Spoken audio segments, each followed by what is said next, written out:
Hello, hello, hello. Hello, everybody. Thank you for being with me. It's Sandra from Inspired Keys. And if you are watching, please give a shout out. Please put your name and your country where you're watching from. It's really, really good to be here.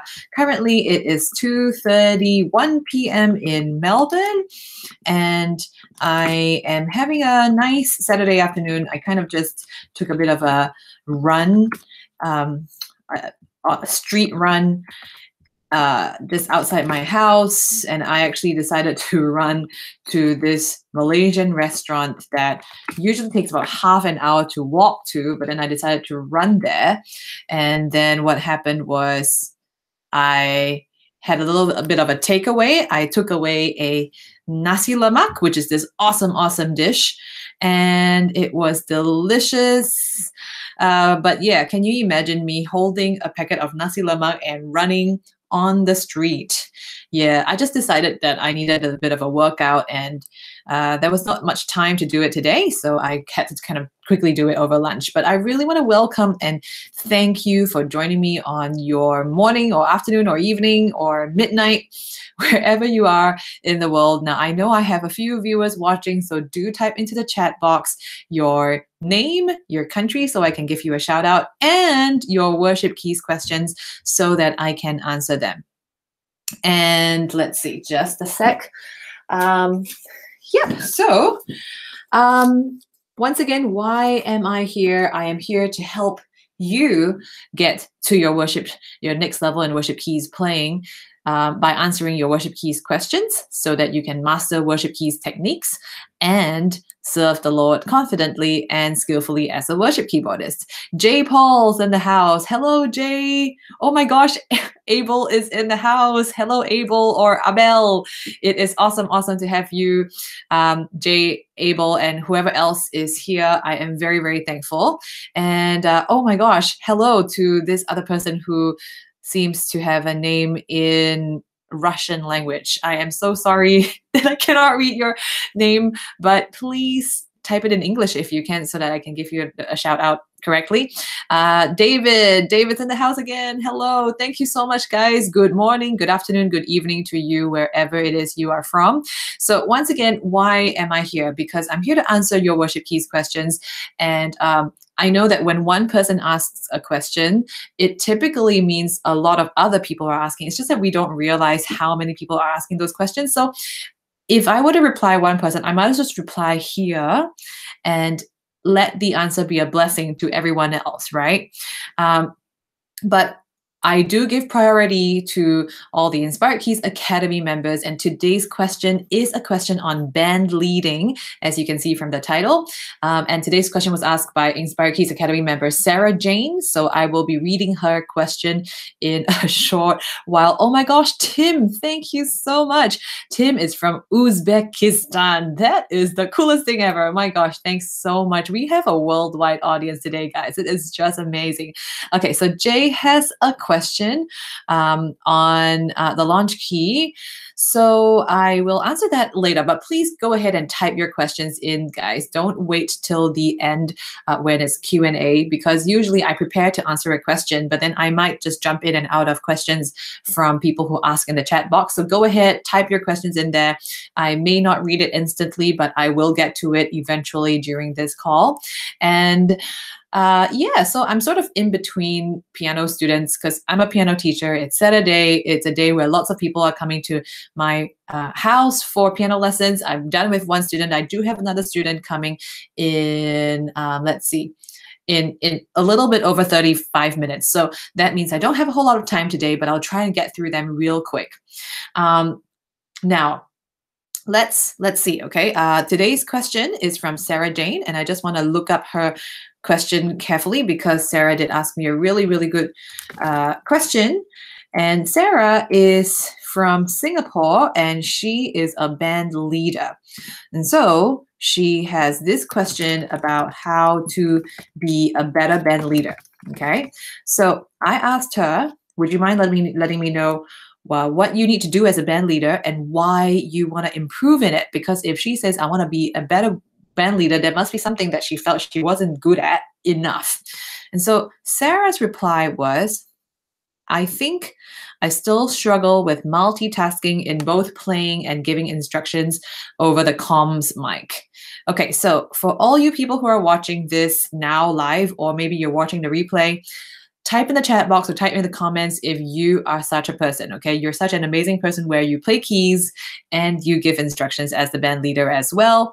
I know that if you do it, you are awesome, you are amazing, because you kind of almost wish you have two brains to handle two different kinds of things, okay? So Sarah Jane says, I also find it hard to manage musicians with different skill levels. For example, when my drummer is weaker and doesn't know how to color or change up the rhythms, I find it hard to communicate what he can do. And at the same time, as I'm thinking how to communicate, I miss out on my own playing. So Sarah Jane is citing a really normal human problem, right? I mean, look, there's just so much that we can handle. And even as a computer, sometimes we just can't run like two heavily used apps at the same time, or programs, because it's just going to freeze, or and in the same way we freeze as well. And guys, there's just, I cannot think of, I've lost count how many times when I try to do two things at one time, for example, singing and playing. If I'm focusing on my piano, I'm going to sing the wrong lyrics. So I sing the worst thing. So I think when it comes to singing, lyrics is my weak point. Like, I can tell you what chord it is. I know exactly what notes to play, what riffs to play. But when it comes to words, I can get it wrong every time. It's appalling. It's terrible.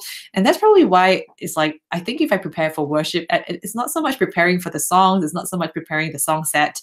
It is the lyrics. Like, I just keep singing the wrong things. So Sarah Jane, in the first place, I do want to assure you that you are not alone. It is a very common problem. And I do have a couple of tips in response to your band leading question. So let's get started. First up, I think we can practice calling out the sections names at home. So when we say sections, we're talking about things like verse, chorus, bridge, and intro, ending, interlude, turnaround, things like that, right? So these are sections that you you need to be able to call, and you don't call it at the beginning of the section. You call it like a little bit before the section, so that the band kind of hears you, and then they can prepare for it, right? So you got to think like 3 steps ahead of everyone, 3 beats ahead of people, or maybe even just 1 bar ahead of 2 bars ahead of people, as a habit. So this is really a skill. And I feel like with every skill, we need to practice it.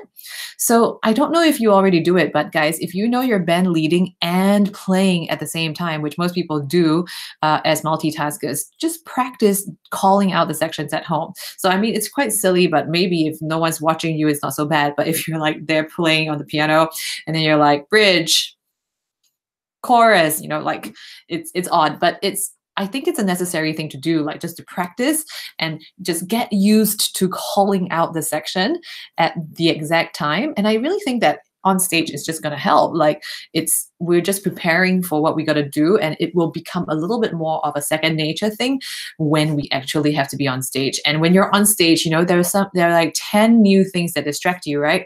Like the volume are different. Oh, you got to change the levels in the avioms.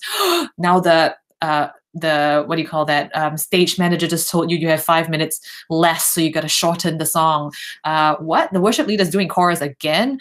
Oh wow, why is nobody worshiping God? Like, oh, why is the crowd so dead? Yeah, so there are like all these things you think about when you're on stage. So you got to make sure that you come prepared so well at home to factor in all these new distraction points when you're on stage. It's kind of like when I prepare a student for their piano exam, I tell them, prepare 120%, because when you are so over prepared, then you go into the exam room and then you have oh no, the temperature's so cold, the examiner looks so unfriendly, the piano feels different, right? Then all of these things push your 20% down to 100%. So then you are actually good, right? If you had prepared 100%, then you went there and you have all these new distraction points that you probably never thought about or you can't prepare for, then you are only at 80%, and then you just allow yourself to have mistakes. So over prepare, practice calling out the sections at home. So that's one tip.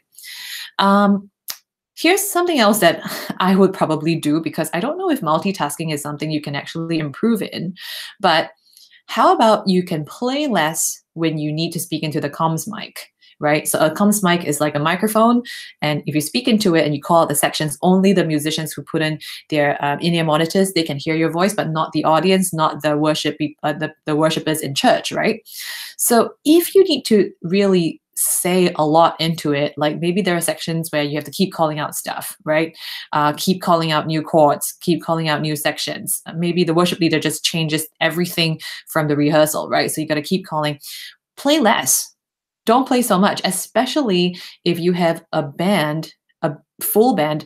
Let them play the stuff. You don't have to play all the time. And if you have to play, play very simple stuff. Okay, now that's the reason why I love the Everlasting 1 and 5, guys. The Everlasting 1 and 5 is so awesome. It's just that most worship songs can allow for that open kind of a voicing. So when you have Everlasting 1 and 5, and go search for my videos on YouTube on Everlasting 1 and 5, just type that in and you'll probably see videos of me talking about what that is and why that is so awesome. I also have a complete course on using the Everlasting 1 and 5 inside the Inspired Keys Academy. And that's the best part, guys, when you have a lot to think about or to do and you can't really stare at the keyboard and play fancy stuff. You can just simplify what you play by playing a lot of 1s and 5s, primarily on the right hand. And then you can take your eyes off your keyboard because you're just pretty much on the 1 and 5 for every other chord. I will say 1 and 5 may not fit every chord, but it fits a lot of chords. So it gets your mind off a lot of things. If you have a lot to multitask as a band leader, as a music director, or maybe even as a worship leader, you don't have to play a lot of fancy stuff. Play a lot of 1s and 5s on the right hand. If you have a bassist, let the bassist take care of the bass line. You don't even have to play anything on your left hand if you have a moment where you have to keep calling out stuff in the mic. So that's just another tip for you. Sometimes, if you have a moment where you just have to play a lot of fancy stuff on the piano and you can't really handle the band leading side, you might want to, during rehearsal, tell everybody ahead of time, look, guys, there's this section. I got to play a lot of things. I may not be able to call out a section. So can we all just come memorize the way we do this, okay? There's probably just some parts where it can be sort of fixed, right? Because there in a live setting, there's definitely a lot of spaces for spontaneity and new stuff and flexibility. You could do the chorus 3 times instead of 2, and that's all good. But then maybe there are little moments where you can just decide as a band, let's fix this just for this little section. We're talking like just for these 3 bars. Let's just fix it. I won't be able to call out the sections because I got to do this fancy riff and no one else in the band will do it because maybe there's not a lot of people in the band. Okay, so then you just do it.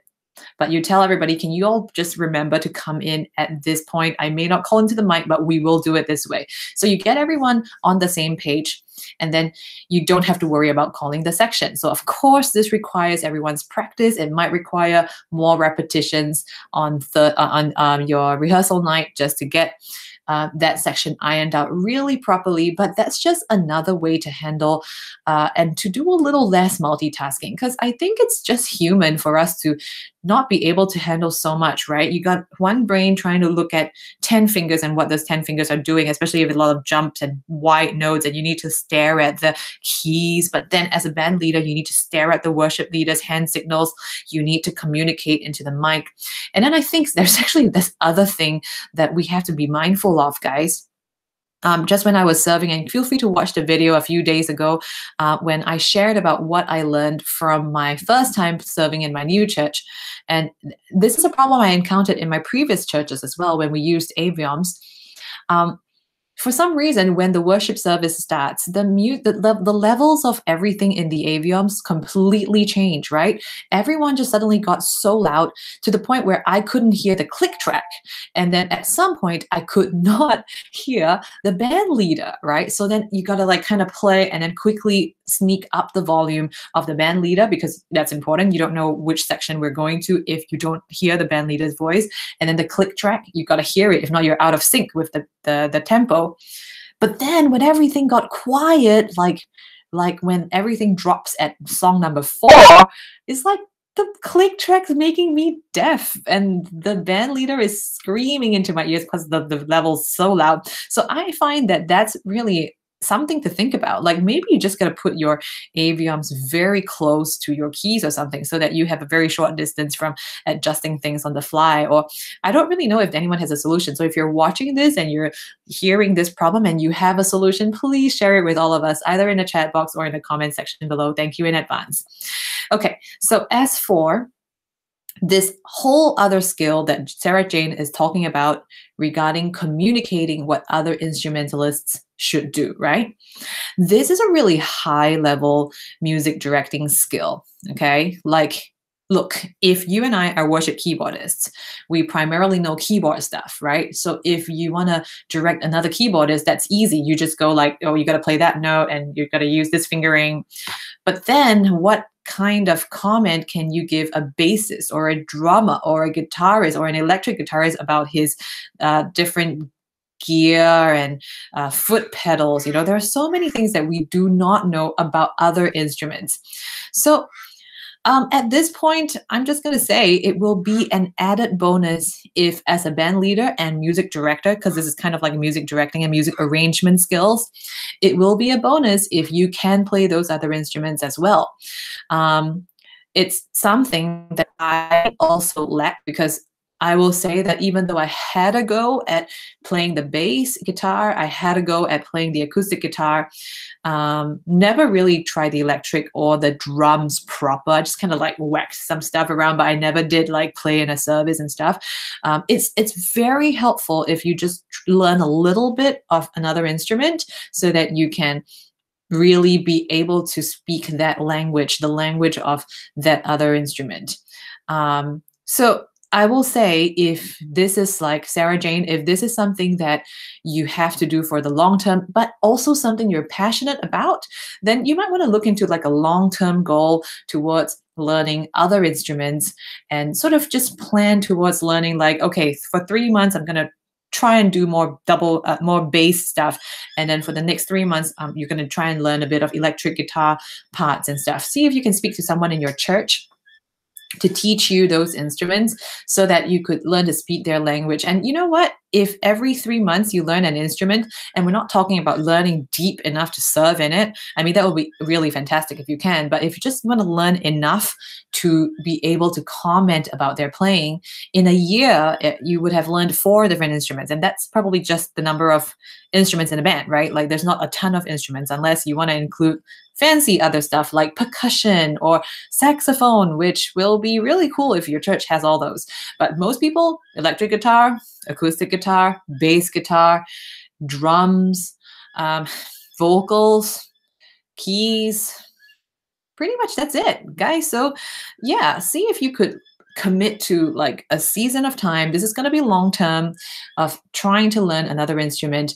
And that way you empower yourself with skills from other instruments to be able to comment about their instrument, because it gets very technical. And I'm going to talk about this really awesome music director in the church that I served with, the new church, right? So there's this guy, and he is like one of those, you speak to him and you go like, I will categorize you as genius, because he played every instrument. So he can be a one-man band if he has 10 hands and 10 feet.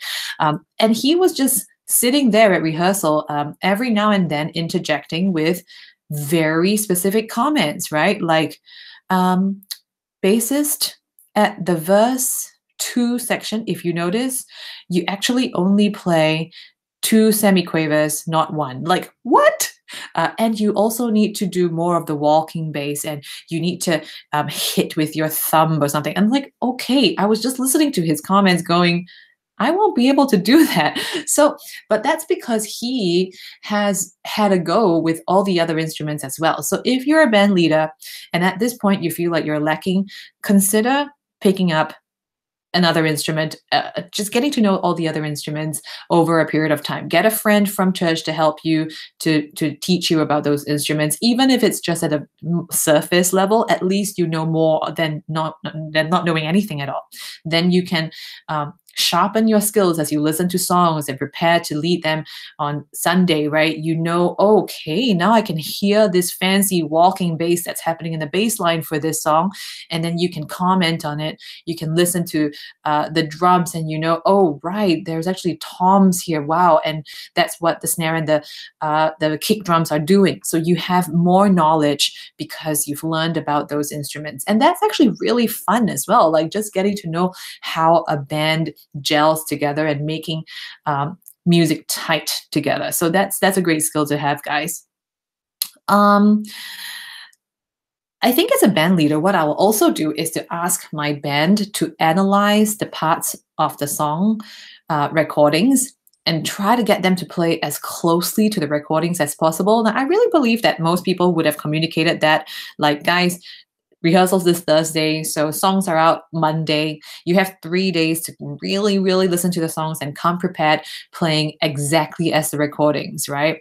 I mean, if you communicate that, that's good. But if you don't, try to make that clear. Like, guys, the very bottom line you need is to show up at rehearsal being able to replicate the recording. Now, then some of us might go like, but that's boring, right? We're just copying the recording. We're not doing anything new.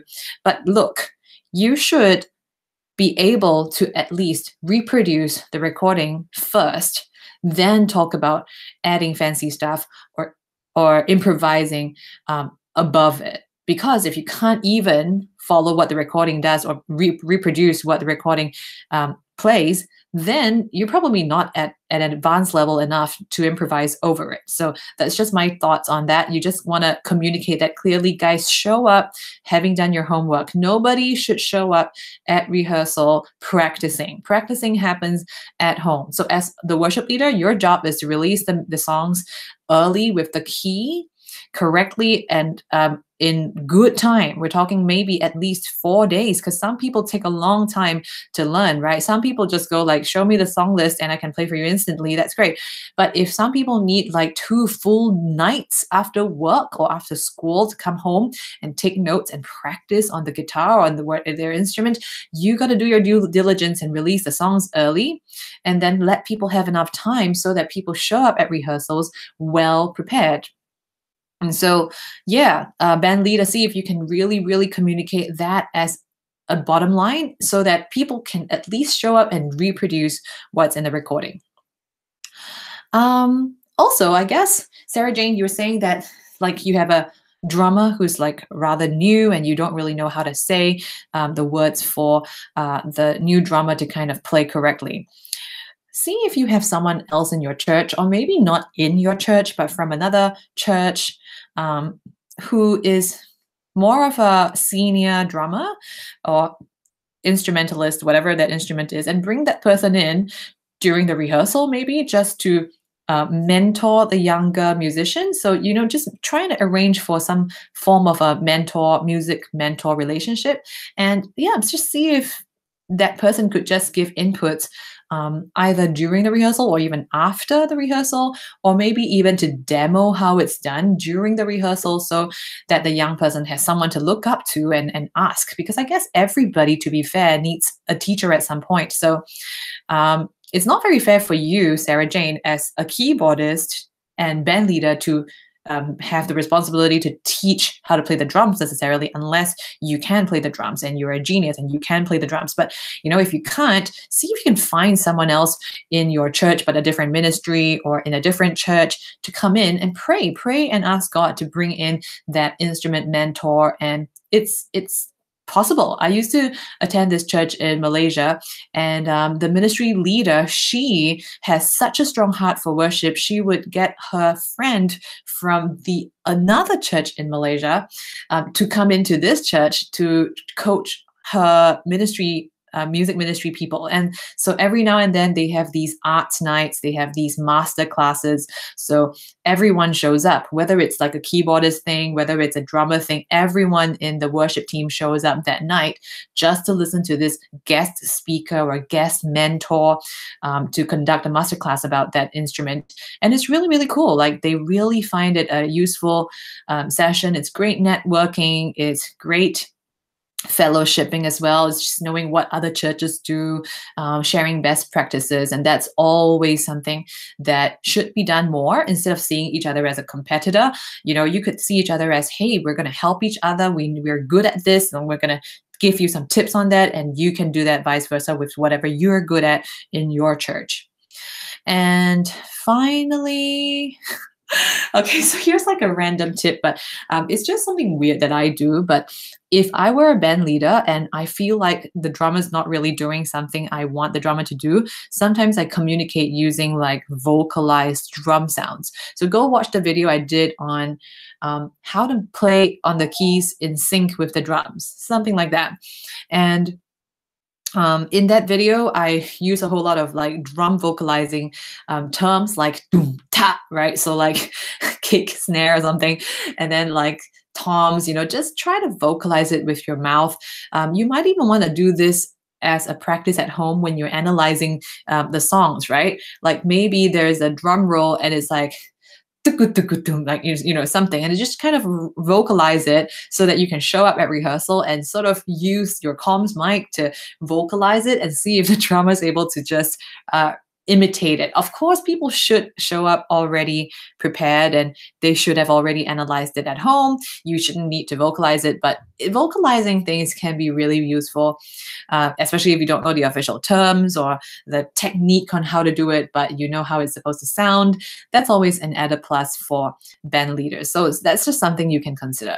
So I really hope, guys, that you find this helpful as I try to reply Sarah Jane's question on band leading. I'm not a full-time band leader in church. I don't have a ton of experience. I will say that I spent a lot of my 2016 being a music director, so I did have quite a lot of opportunity speaking into a comms mic and calling out sections and stuff. I'm not an expert at commenting on other instruments. It would be nice if I could have a chance to really get deep into some other instruments, but guys, I really hope that you find this helpful and have a go. If you're a band leader and you're watching this, do seriously consider learning other instruments so that you expand your knowledge for the kingdom of God and you can be a bigger blessing to this church and every other church or ministry that God calls you to going forward. So great. I am going to read the comments and the chat messages. So J. Paul, Sandra, I have a doubt. Can we assign beats to 16 pads in launch key? Oh my gosh. I know you can do it. I've seen people do it, but I have never tried it. So I'm sorry, J. Paul, I cannot comment on it until I research on this or I have a go. So I'm so sorry. I can't really comment anything useful on this, but have you tried like YouTubing? And I'm very sure someone out there must share something about the pads in launch key and assigning pads to it, beats to it. So Tim says, what is the minimal equipment for your setup? If it is possible to show your setup chain, I'm interested to know more about MainStage or a link to find the information how to use MainStage in worship service. Okay, so Tim, go ahead and join us this coming Monday. The date is 9, 10, 11, 11th of June, 9 a.m. Melbourne time. Or go to inspiredkeys.com/mainstage course. And I'm just going to type that in here, mainstage course.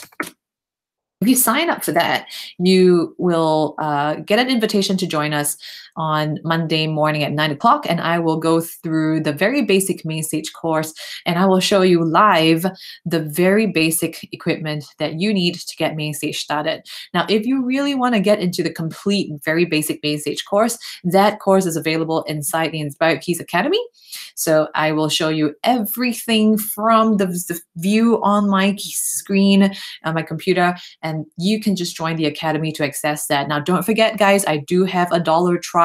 Just scroll up to the chat box, or it's also in the description box to find out how you can access the Inspired Keys Academy for 2 weeks for just $1, and you can unlock all the courses I have ever created to help you play worship keys better, including how to use MainStage.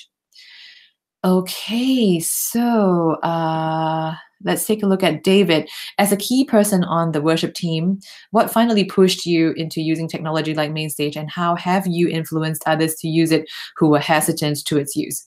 Yeah, David, this is a great question.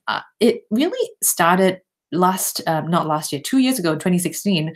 What happened was I had the opportunity to play for a 10,000 people evangelistic rally. And that was like a major event in September. And I was picked to join the team in February. So we had a lot of lead time. And basically, the worship leader, the director for the whole event was kind of like, Sandra, I need fancy sounds. I want fancy synth sounds that people use in this software called Mainstage. I don't know anything about it, so go use it. I want you to use it for the rally. And I was like, okay, I guess I have to. So that gave me the push over the cliff, right? Because before that, I was one of those who freaked out about Mainstage. I never really did try it. And because I got picked for a very major event, I learned how to use it. And I found out it wasn't really that hard. So, David, I hope that answered your question. How have I influenced others to use it? I guess once you find something wonderful, you just can't help but tell people, right? Like the thing is, as a worship keyboardist, we've always been so restricted by the sound that's available in the keyboard. So it used to be for a season that, oh, this new keyboard came out. Have you checked out the new keyboard with this new sounds? How cool is that? But then now here's this like game changer, right? You don't just have a cool sound, you have layers of cool sounds. You have layers of different instruments piled on top of each other, and you can control which layer is heard. You can do cool effects like synths and chainsaws and these cool kind of synth dance-like effects that never used to be possible. So when you know something so cool, you just want to tell other worship keyboardists about it. And so that's what I did. People started asking me to create courses or just conduct a little sharing session in church with the other keyboardists. So that's what I did for some people, for a few small events, just showing them, guys, you can just click that on and like, this is the cool sound you can create. And everyone goes, wow, that sounds cool. Yeah. So that's kind of the power of Mainstage. Oh my gosh, guys, I kind of need to go soon, so I need to hurry along. David says, advanced preparation, so critical. Great recommendation. No surprises, makes it so easy for everyone on Sunday. You are so right. Like there's this season when I just never really prepared well, and God just kept disciplining me in it. Like there was this whole time I just kept doing something poorly, and then I just kind of beat myself up going, oh, I need to master the art of preparation, right? Preparing is so important. I think there's an Oprah Winfrey quote about how preparation, success is preparation meets.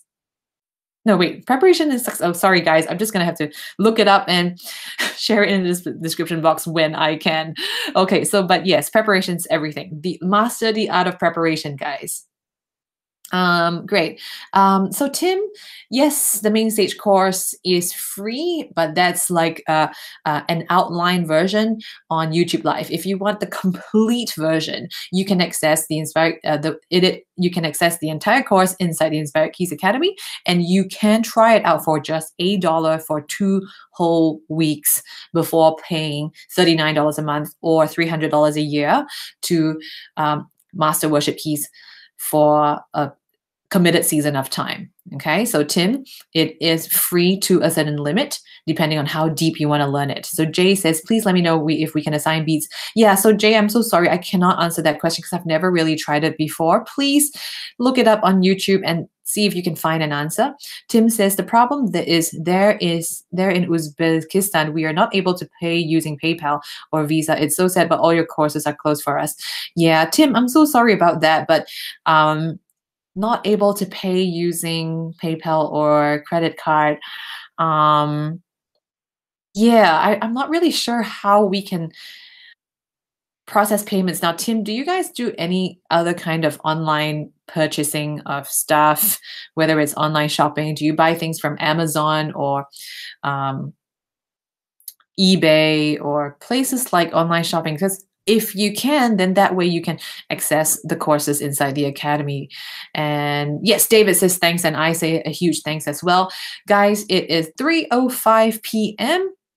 And at this point, I would like to quickly show you guys around a little bit. I'm just going to turn on my screen sharing, and I want to tell everybody about the Inspired Keys Academy. So going to share my screen, and here we go. You can see my screen, guys. So I just wanted to show everybody what it's like when you join the academy, what's in here, and just a quick tour. Here are all the courses that I have ever created, and once you become an academy member, you can access all of these topics, and these are just some of them. So each one, once you click in, you will see a series of videos, and there are some that even come with homework to help you reinforce that concept, that theory, to help you become a better worship keyboardist player. That's just one aspect, guys, because you can watch all the videos anytime, 24/7 as a member. So you can work extremely hard and extremely fast depending on your time, your target. So that's just one way you can get better. But the other very powerful thing is that you can join the members only discussion in our private Facebook group. And what's powerful is you can ask any question in here. You can post a question. You can post recordings of yourself. And as you can see, there are people who have shared and asked questions. Here's David asking a question about main stage. Here is an announcement about some new content that I've put out there. There are some deep questions and further comments. There are some people who posted, that's me giving an announcement on some latest content for members only. This is a really, really handy handout on the chords that you should use when you want to play worship keys so that you sound good instantly, because lots of people play chords with voicings that are not exactly fantastic. And then we've got Nathan, who posted his practice session and getting some constructive feedback. And yep, course announcements, and even some people just sharing disasters that happen in their worship services. And, you know, we're just having a little little kind of session where we're just kind of sharing all the disasters that happened to each of us. And then I was kind of like, guys, you know, don't feel like it's the end of the world, because even Taya Smith had embarrassing moments. So it's really a group to help all of us get better as worship keyboardists in whatever journey we're at, no matter whether we're like really expert in it, we've done it many years, or we're brand new beginners, whatever you are, whatever stage you are at, as long as you are wanting to play the keys for God, as long as you are you have a goal to work towards. You want to start playing worship keys. You want to start playing advanced worship keys because you're an intermediate person. This academy is for you. And so you can ask questions and get your questions answered with priority. And guys, I was just kind of, you know, I told you I went for my run, right? Like, I was just thinking, oh my gosh, like, gosh, I have spent so many years, like I realize I'm pretty old because I've spent so many years doing this. Let's see, I was just kind of writing down the stats, right? I spent 16 years learning the piano and learning music and even learning how to be a teacher, right? Because I got a couple of education diplomas and degrees because I'm a teacher. I'm trained as a teacher. So I've got 16 years having music and piano education and even teacher education, right? I have played the piano for 27 years because I started when I was 8. So you can go do the math and see how old I am. I served in church for 17 years, guys. And this is the craziest thing. I was just like counting with my fingers. I've served in 5 different churches, in 4 different countries, in 3 different languages. I've actually played in English services, Mandarin services, and Bahasa Melayu services. So that was crazy. I've served in 10,000 people evangelism rallies, countless prayer services, cell groups, and sermons and announcements and altar calls. And you know what? That's a lot of years and a lot of money that has been put in for all of those education and investments. And I have crystallized all of my best tips for playing in church, and I've put them inside the Inspired Keys Academy so that you can go access all those courses and post your recordings of how you play and get feedback. And then you can learn worship keys fast. You don't need to go through all those years again to figure it out yourself, right? You can just learn it from me because I've gone through all that. I've played in so many different contexts, and I've kind of just made everything easy and convenient for you so that you don't have to spend all that money like I spent learning all those classical piano theories and stuff. So yeah, I really hope that that's gonna just be an encouragement to you. I would love to have you inside the Academy. Go look at the description box to find out how you can check out the Academy for just $1 for 2 whole weeks. Cancel anytime, no obligations, full access to all the courses. I gotta run because I have a student coming in 4 minutes, but I look forward to your questions and comments in the comment section below, or you can reach me at sandra@inspiredkeys.com by email. And thank you so much for being with me. I really appreciate that. Today, I'm gonna finish teaching this student, and then we're gonna go for the 5 p.m. service in church. So it's gonna be fun, and I will see you around. Really thankful for your time with me today. Have an awesome weekend, guys.